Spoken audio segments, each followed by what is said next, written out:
Нээлттэй хөрөнгөөр оруулах зүүн цаас нийт капитал финанс корпорац банк санхүүгийн байгууллага үүсгэн байгуулсан тусгай зориултын компани гаргаж байгаа. За энэ одоо хөрөнгөөр оруулах зүүн цаас маань 30 тэрбум төгрөгийн дүнтэй. Тэгээд жилийн 20% хүүтэй ийм бүтээгдэхүүн байгаа. Тэгээд харилцагчийн хувьд бол 2 жилийн хугацаатай. За харилцагч талаасаа бол яг шин чанар талаасаа бол хадгаламжтай их ойролцоо бүтээгдэхүүн яг л тодорхой хугацаатай. Тэгээд хүүтэй. Тэгээд ийм одоо бүтээгдэхүүн байгаа. Харилцагч маань бол 20% өгөөжөө хүүгээ улирал дулгаан авна. За мөн одоо оруулсан хөрөнгө оруулалтаа 2 жилийн хугацаанд хагас жил тутамдаа зарлаг гарах ийм эрхтэй ийм бүтээгдэхүүн байгаа.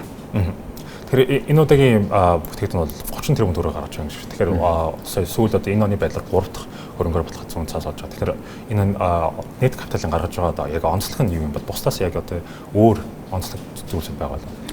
За хөрөнгөөр оруулах зүүн цаасны хувьд болохоор ер нь бол сүүлийн жилүүдэд банк үсгийн секторт бол маш ихээр гарч байна. Яг үүнтэй адилхан бидний хувьд ч гэсэн одоо ингээ гаргаж байна. За нийт капиталын хувьд болохоор хөрөнгөөр оруулах зүүн цааснаас гадна бол бонд, итгэлцэл мөн олон улсаас их усрыг маш одоо идэвхтэй татан төвлөрүүлдэг.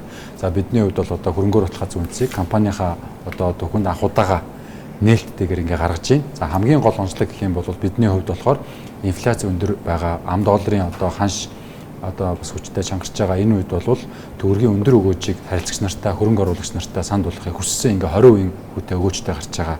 За мөн нийт капиталын хувьд болохоор нийт зээлийн хувьд бол жижиг дунд бизнес мөн автомашины барьцаатай зээлүүд их байдаг. Тэгэхээр бидний хувьд болохоор энэ хөрөнгөөр баталгах зүүн цаас маань одоо 100% машины барьцаатай ийм зээлэр бол баталгаажсан. Дээрээс нь тэр машин маань 100% даатгалтай. Тийм. Тэгэхээр энэ бол нэлээд ийм найдвартай, эрсдэл багтай ийм бүтээгдэхүүн байнамаа.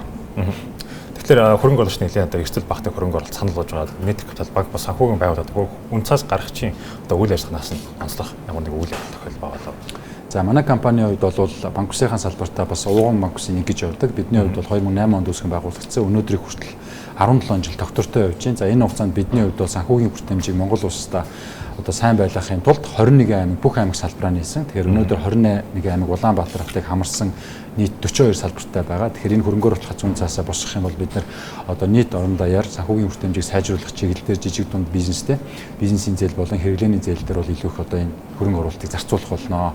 За мөн одоо нийт капиталын хувьд бол өнөөдрийн байдлаар 115 мянга яг ийм идэвхтэй харилцагчийнхаа итгэлийг хүлээгээд ингээ өргөжөөд явж байна. 680 гаруй ажилтнтай. За мөн санхүүгийн зохицуулах хорооноос сүүлийн 3 жил дараалан нийт капиталыг хамгийн сайн засаглалтай банк усуудын нэгээр ингээд одоо үнэлсэн байгаа. Тэгэхээр энэ бол бидний одоо ил тол найдвартай, хариуцлагатай байгаагийн баталгаа гэж бодож байна. Тэгээд энэний үндсэн дээрээс бид бүгдийн хувьд бол одоо ингээ 30 тэрбум төгрөгийн хөрөнгөөр оруулах зүүн цаас гарах эрхээ зохицуулах хорооноос зөвшөөрөл аваад ингээ явж байгаа. Тэгэхээр ингээд бас биднэрт итгэл хүлээсэн зохицуулах хорооных одоо хороодоо бол бас баярлсан талархснаа илэрхийлье. Тэгэхээр нийтэд засалдаар харцах юм бол ингэж банк ус санхүүгийн байгууллагууд ойролцоо бонд ер нь их гарах төлөв байсан. Гэтэ сүүлийн үед хөрөнгөөр баталгах зүүн цаас гарахлаа гэдэг шилжиж байгаа шиг байна. Тэгэхээр үүний ард ямар нэгэн шалтгаан байгаа болоо. За энэ тодорхой ямар шалтгаан байна вэ гэхээр энэ оны 2025 оны 1-р улирлаас эхлээд банк усын сектор дээр биржийн бусын болон нээлттэй бонд мөн итгэлцэл гэж бүтээгдэхүүн байдаг. Энээс татж байгаа харьцаа үзүүлэлтийг чангалсан. Тэгэхээр нэг ёсондоо банк усын салбар маань бол бонд болон итгэлцлээр татах их усрын дунд маань бол тодорхой түвшинд бол буурч ирж байгаа. Энэтэй холбоотой засаглал сайтай зах зээлдээ манлайлж явж байгаа ийм одоо банк усууд бэлтгэлтэй байгаа банк усууд маань нээлттэй зах зээл хөрөнгөөр оруулах зүүн цаас руу нэлээх одоо төвлөрч ажиллаж байна. Яг нэг талаасаа хөрөнгөөр оруулах зүүн цаас маань бол нэлээх хугацаа авдаг.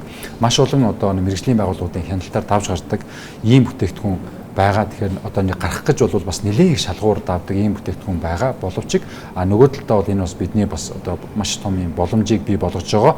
Тийм учраас одоо миний зүгээс бол ойрын одоо 3 жилдээ бол хөрөнгөөр оруулах зүүн цаас бол энэ хөрөнгийн одоо зах зээл дээр бол банк усуудын хөрөнгө босгох маш одоо чухал нэг бүтээгдэхүүн болно гэж бодож байна.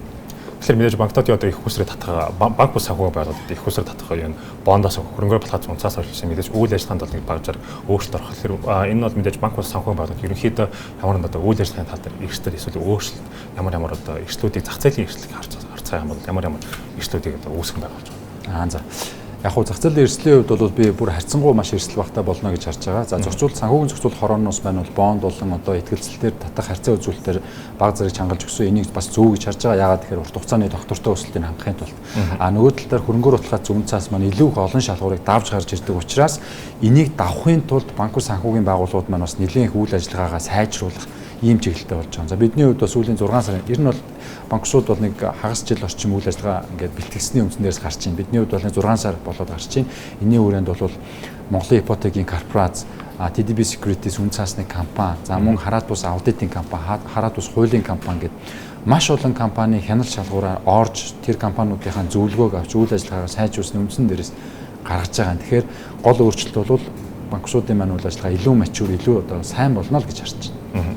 Тэгэхээр нэг талдаа мэдээж хөрөнгө оруулагчид эрсдэлтэй хөрөнгө оруулах санал болгоод зогсохгүй, нөгөө талдаа мэдээж банк бас хөрөнгөөр баталгаажсан үнцээс нээлттэй зах зээлд гаргаснаар ер нь бол аль талдаа ашигтай гэж харагдаж байгаа тийм. Тэгж санал нэг байна. Тэгвэл банк бас санхүүгийн байгууллагад салбарын цаашны төлөв хандлага ямар ч харагдаж байгаа мэдээж сая орсон өөрчлөлтүүдтэй холбоотойгоор одоо ингээд зах зээл рүү баг зэрэг их усрын одоо зах зээл маань баг зэрэг өөрчлөж байгаа шүү дээ. За банк усын салбар маань бол 2024-өөс 25 за би сүүлийн одоо нөгөө 5 жилийн хамруулаад ярив.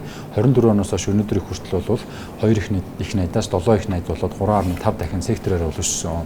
Тэгэхээр банк усын сектор маань бол нэлээд сайн өсөж одоо нийт одоо санхүүгийн зах зээл дээр эзлэх байр суурь хувьд бол нэлээд одоо томорч ирсэн. Тэгэхээр энэний цаана бас ямар давуу тал бий болж байна гэхээр нөгөө банкны салбараасаа зээл авч чаддгүй хүмүүсийн одоо банк усын салбар зээл авах боломж нь бол илүү болж санхүүгийн хүртээмжийг сайжирч байна гэж харж байгаа. За одоо харин дараагийн жилүүдэд бол банк усын салбарын одоо өсөлт бол тодорхой түвшинд бол одоо багасах бах. Гэхдээ бол доктортой өсөлт бол хэвээр хатгалагдана. Энэ салбартаа одоо хамгийн эрсдэл багтаа ийм одоо явж байгаа банксууд маань бол цаашаа доктортой дахиад өсөх ийм боломж нь гарч болов гэж харж байгаа. Яг тэгэхээр нэгдүгürt бол өр орлогын харьцаа гэдэг үзүүлэлт маань нэлээд жоохон чангарч орж ирсэн. Тэгэхээр энэ маань өөрөө яг чанартай зээлүүд гарах боломжийг бүрдүүлнэ гэж харж байгаа. Нөгөө тал түрүүн танд хэлснээр их усүрдэд зорныг харьцаа үзүүл чангарч орж гэсэн нөгөө талдаа хөрөнгөөр баталгаажсан цаас гарах. Дээрээс нь олон улсаас их усүр татах боломжн дээр нь бас их сайхан боломжийг нэгээд өгсөн байгаа.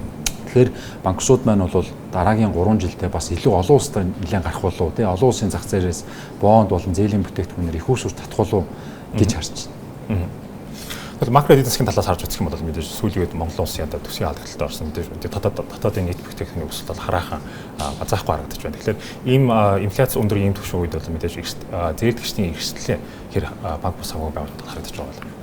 За зээлийн эрсдлийн хувьд бол мэдээж нөгөө яг салбарын төвшөнд ингээд аваад үзэх юм бол хугацаа хэтрэлт маань бол он ихснээс хойш бол баг зэрэг өссөн ийм байдалтай бол байгаа. Гэхдээ нөгөө талаас бол өр орлогын харьцаа ийм шалгуур хангаж орж ирсэнтэй холбоотой ер нь бол он дуусахад бол банк усын салбар талдаа за бүр санхүүгийн салбартаа бол зээлийн чанар бол харьцангуй доктортой байна гэж харж байна. За дээрэс нь цаашдаа ингээд энэ өр орлогын харьцаа гэдэг чинь өөрөө хэрэглээний зээл дээр орж ирж байгаа. Тэгэхээр хэрэглээний зээл дээр ийм шалгуур ороод ирэхээр банк усын сектор маань цаашдаа илүү бизнесийн зээл рүү бичил жижиг бизнес рүү бол хөрөнгө оруулалтуудыг зээлүүдийг нэлээд оруулж ирнэ. Тэгэхээр энэ нь өөрөө эргээд нөгөө нэг үндэсний үйлдвэрлэлийг дэмжээд ингээд эдийн засгт бол эерэг нөлөө үзүүлнэ гэдэгт бол итгэж байгаа. Дүгнэлт хэлбэл хэрэглээний зээл багасаад бизнесийн зээл бол нэлээд өсөх болов. Тэр дундаа жижиг ийм бичил бизнесийн зээлүүд өсөх болов гэж харж байна.